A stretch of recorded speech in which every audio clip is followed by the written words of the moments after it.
ഹാജിമാര് കഅബാലയത്തിന്റെ കില്ല പിടിച്ചു വന്ന ചിലര് മഗ്രിബ് നിസ്കരിച്ച് പണ്ടൊക്കെ ഇശബാൻ കൊടുക്കുന്നവരെ പള്ളിയിൽ ഇങ്ങനെ സ്വലാത്തിലിരിക്കും, ദിക്റിലിരിക്കും. ഇപ്പം ആ ഒരു നിസ്കാരം നേരെ പെട്ടിക്കടി പോയിരിക്കും.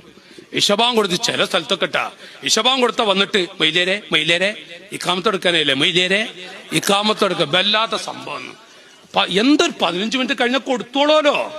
പക്ഷെ ഇയാള് പറഞ്ഞ പൊന്നാരാജരെ ഇക്കാമത്ത് കൊടുത്ത് നിസ്കരിച്ച് കഴിഞ്ഞാൽ ഉടനെ ഇയാള് പോയി. ഈ മക്കള് അത് കഴിഞ്ഞ് ഹദ്ദാദ് ചൊല്ലി 2ാം ദർസ് കഴിഞ്ഞിട്ട് കാര്യം കുട്ടികൾ ഉറങ്ങുക. നിങ്ങളൊന്ന് ആലോചിച്ച് നോക്കാണ്. ഇയാള് പോയി അല്ലല്ലാ ആളുറങ്ങി. 3:30 മണിയപ്പോഴേക്ക് ആള് എഴുന്നേറ്റ് ഇങ്ങനെ വന്നിട്ടുണ്ട്.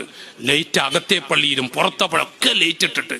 അപ്പോഴേക്കാരം 10 കുട്ടികളെ ചെറിയൊരു ദർസാണെങ്കിലേ ആ കുട്ടികൾക്ക് കണ്ട ആരാന്റെ പിന്നെ ശൈലി വേറെ മുടുങ്ങി കിടക്കണ കണ്ട. അപ്പൊ ചെറിയ മുട്ടി വരും. മക്കളെ മീസാൻ അത് ചെറിയ കുട്ടിയെക്കാരം. കുട്ടി ഇങ്ങനെ നോക്കുമ്പോ ഒരു പുലിന്റെ മുഖം പോലെ ഇങ്ങനെ ഒരു പുലിന്റെ മുഖങ്ങൾ ആലോചിച്ചോക്കാണ്. അപ്പൊ ഇവിടെ കിടക്കണെന്ന് പറഞ്ഞാൽ ആ കുട്ടി ഇനി പേടിക്കാൻ പോണ്ട. ആ കുട്ടി പോയി മക്കളെ നേരെ ഹൗലുംകരിയില് ബ്രഷ് എടുത്ത് അവിടെ പോയപ്പോ അവിടെ ഇപ്പഴാടാ ബ്രഷ് ചെയ്യണം. ആ കുട്ടി മൂത്രമൊഴിച്ചു വന്നു. ഞാൻ തമാശക്കൂടെ കാര്യം പറയട്ടാ.